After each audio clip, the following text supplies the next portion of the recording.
In order to make his escape, I believe he took advantage of a migration of wild birds. On the morning of his departure, he put his planet in order. He carefully raked out his active volcanoes. Little Prince possessed 2 active volcanoes, which were very convenient for warming his breakfast. He also possessed 1 extinct volcano, but, as he said, "You never know."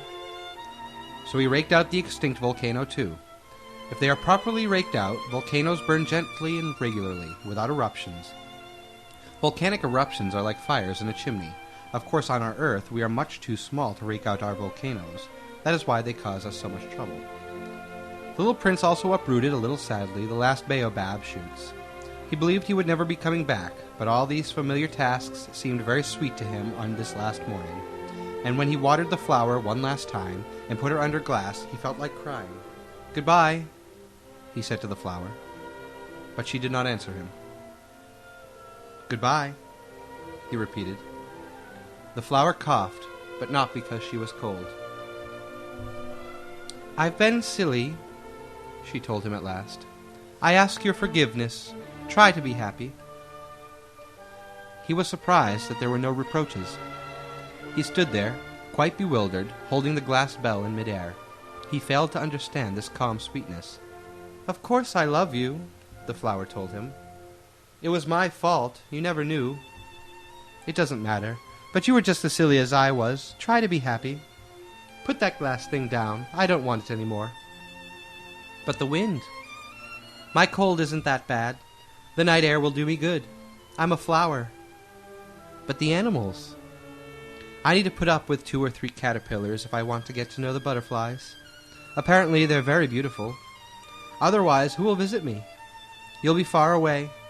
As for the big animals, I'm not afraid of them. I have my own claws." And she naively showed her 4 thorns. Then she added, "Don't hang around like this. It's irritating. You made up your mind to leave. Now go." For she didn't want him to see her crying. She was such a proud flower. He happened to be in the vicinity of asteroids 325, 326, 327, 328, 329, and 330. So he began by visiting them, to keep himself busy and to learn something.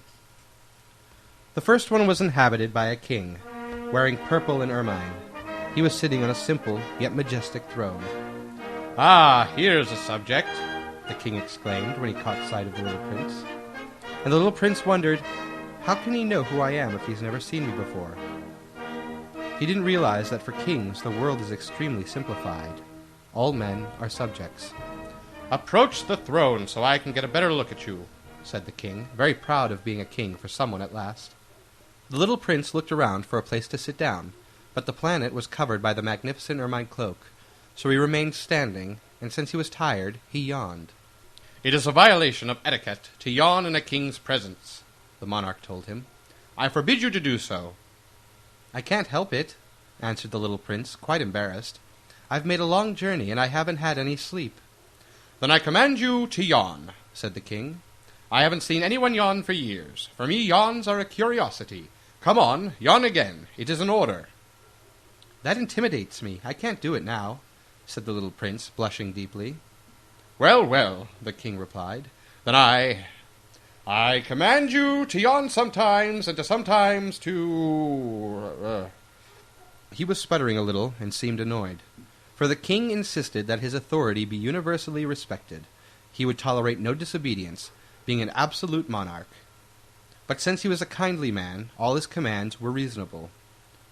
"If I were to command," he would often say, "if I were to command a general to turn into a seagull, and if the general did not obey, that would not be the general's fault. It would be mine." "May I sit down?" the little prince timidly inquired. "I command you to sit down," the king replied, majestically gathering up a fold of his ermine robe. But the little prince was wondering. The planet was tiny. Over what could the king really reign? "Sire," he ventured, "excuse me for asking." "I command you to ask," the king hastened to say. "Sire, over what do you reign?" "Over everything," the king answered, with great simplicity. "Over everything?"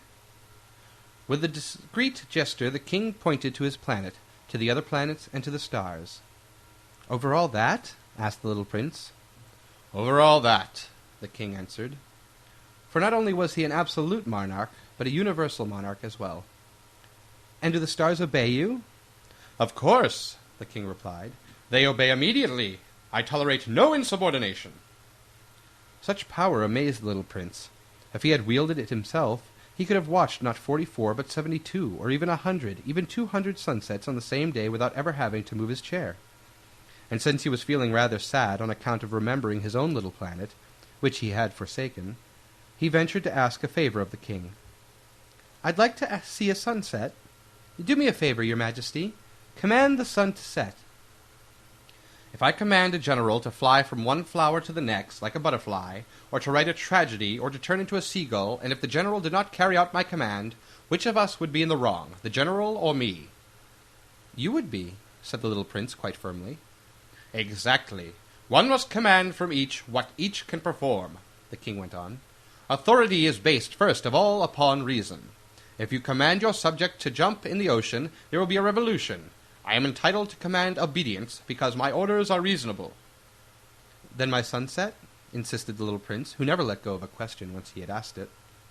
"You shall have your sunset. I shall command it, but I shall wait, according to my science of government, until conditions are favorable." "And when will that be?" inquired the little prince.